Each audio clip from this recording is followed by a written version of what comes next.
What's good, YouTube? Welcome back to another episode of the Killstreaks and Kickoffs Podcast with myself, Sam, Ruby, LOL Rubix. This is episode number 14, I believe. And this week we're going to be recapping the Minor 2 brackets and looking back at all those matches that took place this past weekend. And then looking forward a little bit at I guess it'll be 3 now of Major 2 qualifiers. We're wrapping up the online stage of that, so taking a look ahead real quick at those. It's going to be a little bit of a shorter episode. We're not going to be joined by Drew tonight. He was unable to make it, but yeah, it'll just be myself trying to get through everything a little bit faster. It's a little bit late as well at the time of recording this right now. So, but yeah, let's go on ahead, hop right into it. Roll that intro real quick.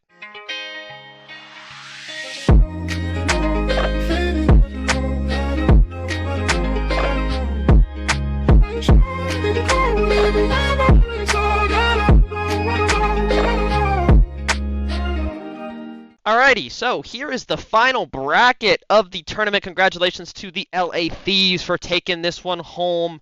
Minor 2 champions. I think they walk away with like 20 grand or something like that. Really great performance from them and showing they beat a couple good teams. Like I said, we'll get to each of these matches, but beat some good squads. And still were able to get it done in 4-3 fashion in the grand final. So great job to the LA Thieves. I think they're looking really good. We will get there eventually, of course. But let's go back. Let's go back to the start of the tournament here with day one. Actually, first of all, I do want to do a check-in here to our pick'ems. We did phenomenal on picks. I think we went, I guess, out of the, what were there, 11 matches this weekend? 4, and 3. So 11 matches. We went 9 for 11. Only ones we got wrong were the Minnesota Rocker against Cloud9, and I was shooting myself a little bit for that one because I knew in my gut I should have just probably gone, or we should have probably just gone Cloud9 there, because I'm high on these guys. I'll get there and discuss them, but I am high on them, and they went out and did it against Minnesota Rocker. So that's one we probably could have got right, unfortunately. But and then this other one, man, I did not expect LAG to beat Miami Heretics in 3-2 fashion at all. I expected Miami to kind of have their way with them.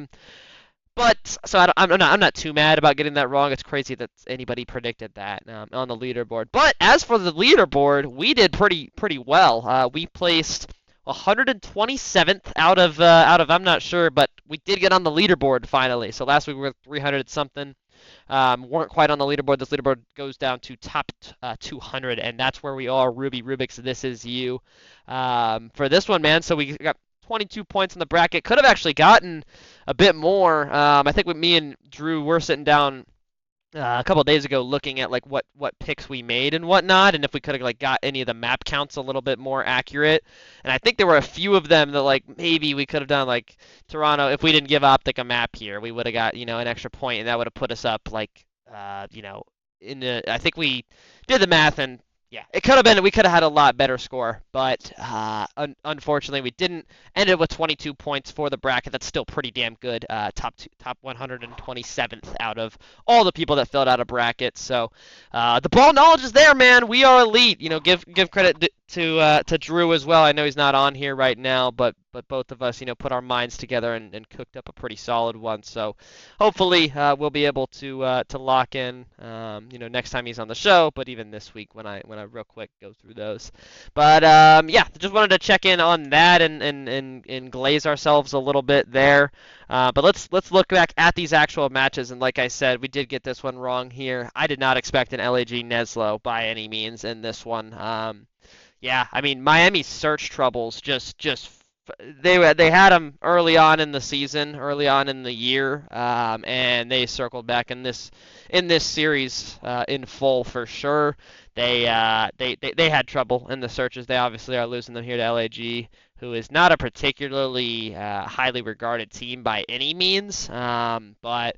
Yeah, and when that happens, you choke the control, and that's all it takes. Regardless of how many hard points you win, if you're losing both the searches, you drop that control 3-2, you lose the series. So that's exactly what happened to Miami here. That being said, I'm not any higher on LAG by any means after this series. I don't expect, I'm not super impressed by this win. I think this was a Miami troll. I think it was a Miami troll. I don't want to give credit to LAG a whole lot after just beating Miami here. But also at the same time, I don't think Miami is like as great as we necessarily think they are. So I think it was kind of like two bad or not great teams clashing here, and that's kind of what happened. I don't think I'm definitely lower on Miami after this one. I think they're closer in conversations with LAG than they are with like breaking into the top four again. Yeah, it might be a crazy take, but that's just what I think personally.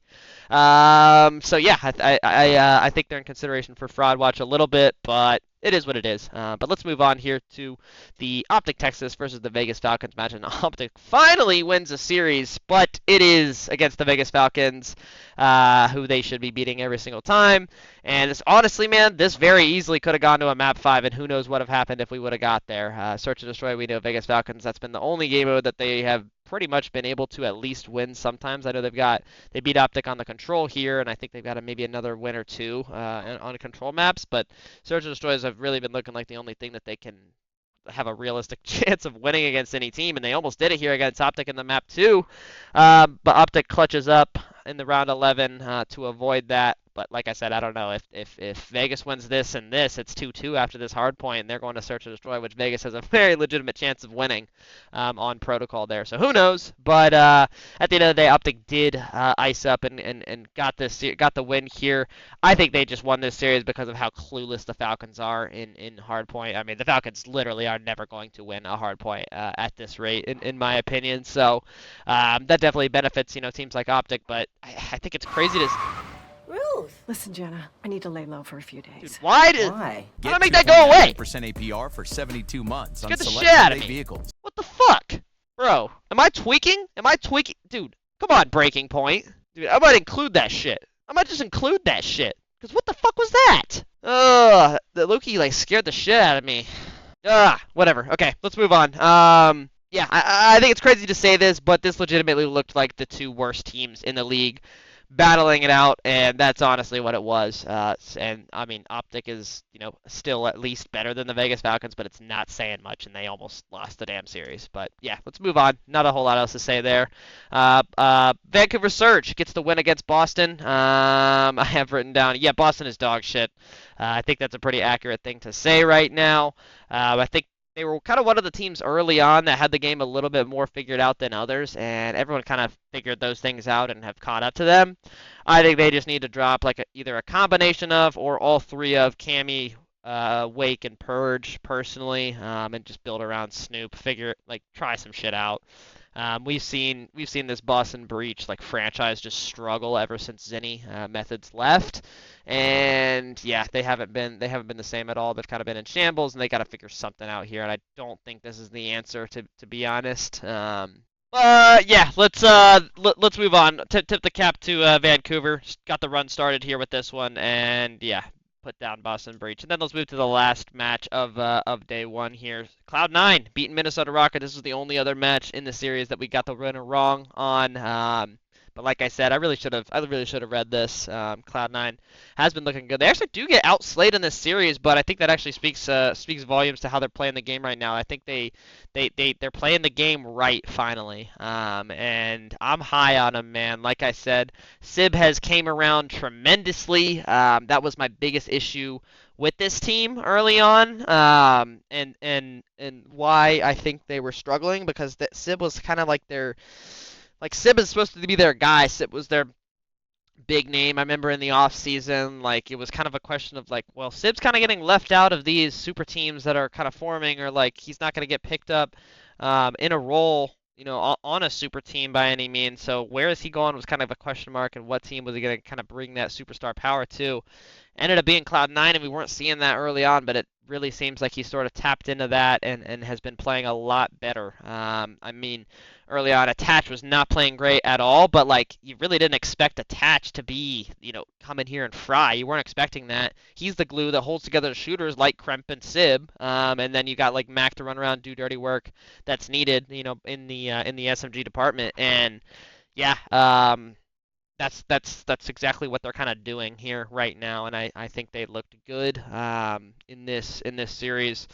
Congrats to them for getting a win. That being said, I don't think too much worse of Rocker after this. I think they went against this Cloud9 team, like I said, is legit. Rocker still could very well be, and they took him to a map 5, and so I'm not completely out on Rocker by any means, but yeah, let's move on to day 2 here. Getting it kicked off with the Carolina Royal Ravens beating LAG here. Not much to say, man. I'm still pretty low on LAG. I wasn't like super impressed by them, like I said, beating Miami. Carolina just slammed them. Not a whole lot else to say. They're not really on the same level.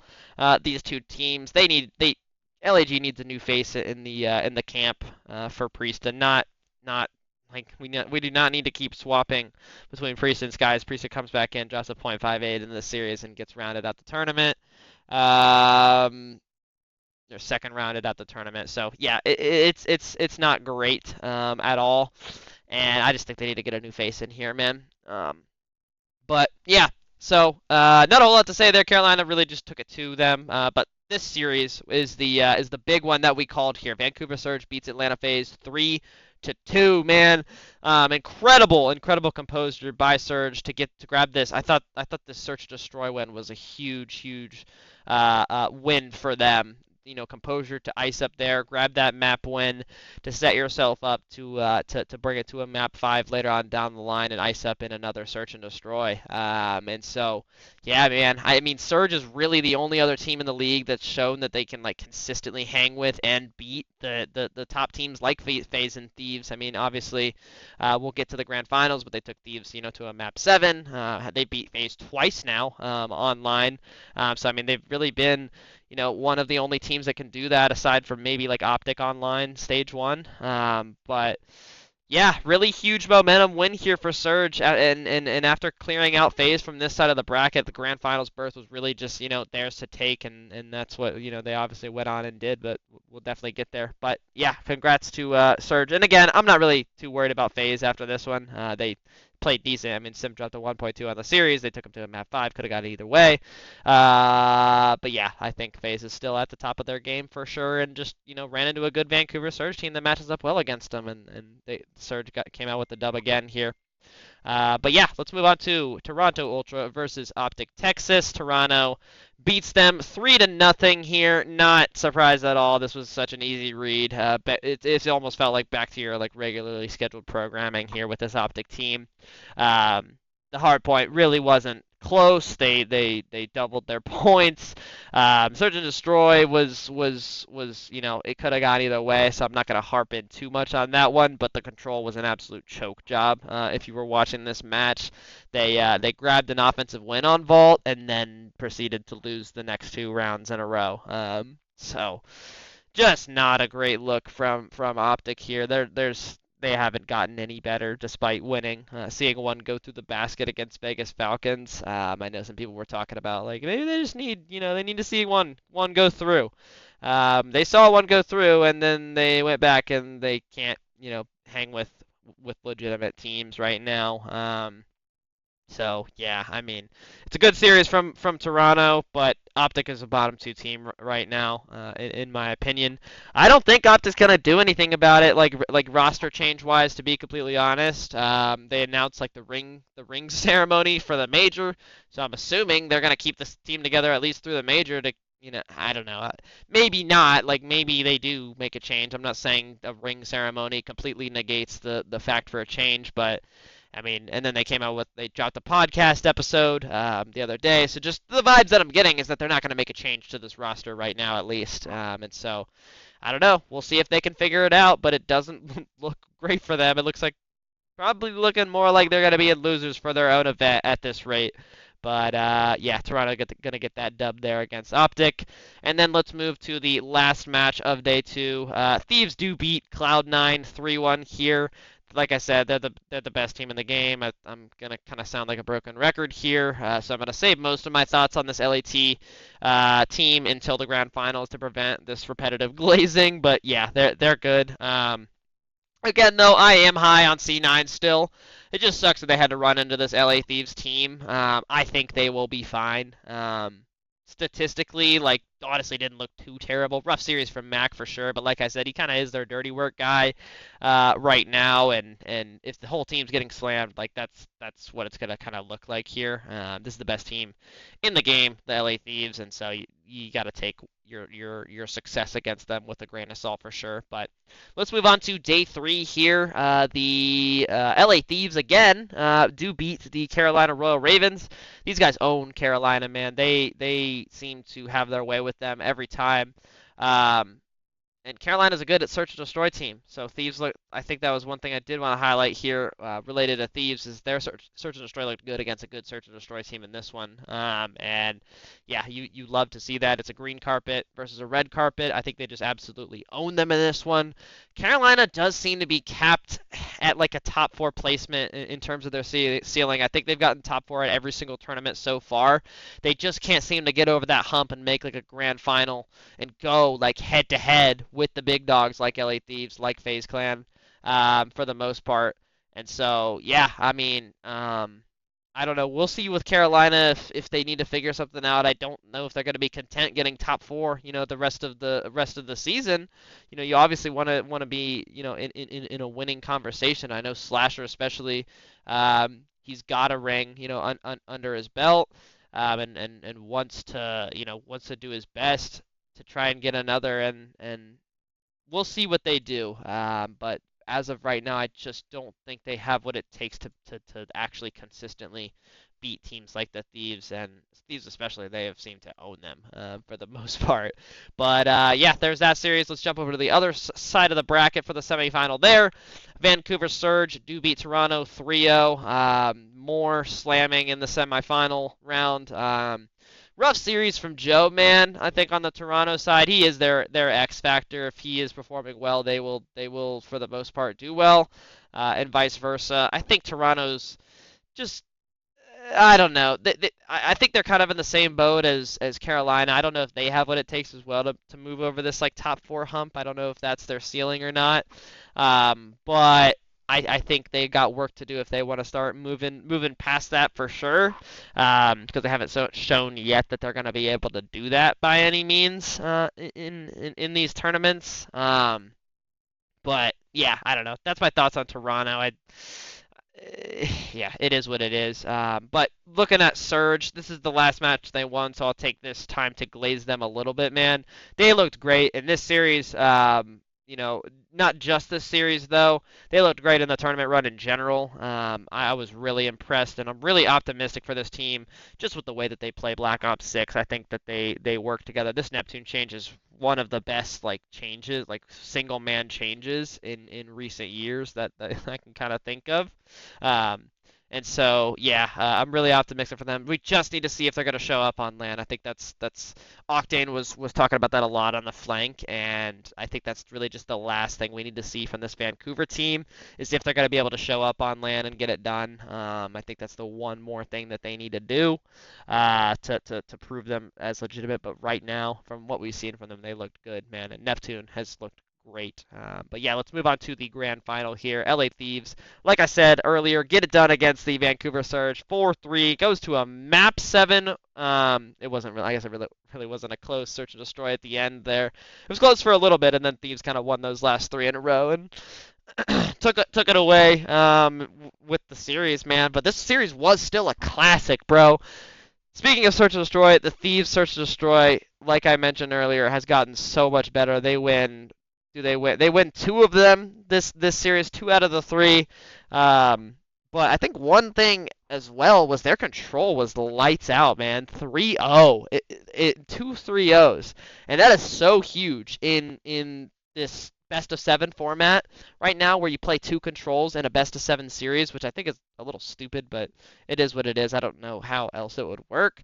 But yeah, man. I mean, you play 2 controls in those best of 7s. If you're 3-0ing the teams in the grand finals in both of those, that really, really sets you up nicely to just grab one of those search and destroys. And they also lost both of their hard points. That's not going to happen if you're LA Thieves most of the time. You're not going to lose both of your hard points in these best of 7 series for the most part against teams. But I did want to credit Surge at least there. They came out and handled Thieves in these hard points, which has probably been the best hard point team in the game, if not Atlanta FaZe. But arguably either way, they came out and really did it against them. But yeah, again, just highlighting the search and destroy prowess from LAT. Looked great. As for individually, Hydra, again, like I mentioned earlier, he is in Hydra form. Drops a 1.19 on this series, so that's exactly what you want to see from him. Yeah, I mean, bottom line, congrats to LA Thieves for winning this one. Like I said before, I think they're the best team in the game right now, in my humble opinion. This event was theirs to take. They took it, this tournament, and then this upcoming event, Major 2, is their event to win if they go out there and do it. With all three of their modes looking pretty deadly. I mean, aside from this series, their hardpoint has looked pretty impenetrable. So, with that mindset, I think they've got three modes that are very, very good right now, or at least, at the top of their game. I mean, they're going to be hard to beat for sure. But yeah, man, that was this tournament. It was a good one. It was a good little minor. Cool to watch. Again, I'm going to save most of my I pretty much gave my thoughts on the format of the minor last time after we reviewed it, but I like it. It makes it more interesting and makes Sunday at least feel like something. And I think that's really important for sure. But yeah, that's pretty much everything there. And then let's kind of just jump into these week 3 predictions here. I don't have any notes written down. I'm just gonna kind of go off of Aura here, and it's a really tough one to get it kicked off with. LAD's rematch against Vancouver Surge here. Let's look at the here. Who would have won this series? Vancouver Surge would have won theoretically. So I'm gonna go Surge in this one, just off of that one. I think they get their get back 3-2 against LA Thieves. Yeah, I'm gonna go Surge here. Maybe it doesn't pan out. Like maybe they don't steal both of these hard points, but maybe like this one of these hard points goes Thieves' way, and then the Surge goes this way, and then so on and so forth. So yeah, that's what I'm gonna say for that one. And then Vegas Falcons, obviously, yep, 3-0. I'm gonna go Cloud9 3-0s, LAG, actually 3-1, 3-1s LAG. Atlanta FaZe versus Minnesota Rocker. I got FaZe here, 3-2. Gonna be gritty again. Minnesota Rockers' grittiness is coming out again. I'm gonna say that for this series at least. Cloud9 versus Carolina. Like I said, I'm high on Cloud9, man. I'll go them 3-1 here. I'm high on Cloud9. I think they're playing the game the right way. And I'm a little bit lower, I guess, on Carolina. I do think Carolina's better than them. If I was doing a tier list or a rankings, I'd have Carolina at 4, Cloud9 at 5. But for this series, and the way that Cloud9 is playing, I'm going to go with them here. Boston Breach versus LA Thieves, no brainer. LA Thieves, this is double points. What about the map count here? Does Boston even get a map? No, they don't. 3-0. Optic Texas versus Miami. I'm not picking Optic until they beat a team other than Falcons. I'm going to be completely honest here. I don't have any reason to believe they're going to win a map.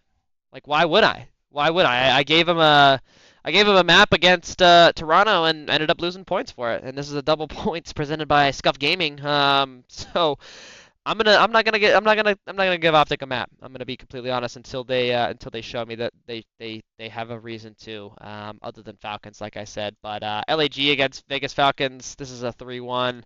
LAG gets a free win. Vancouver Surge versus Miami. Surge comes out here.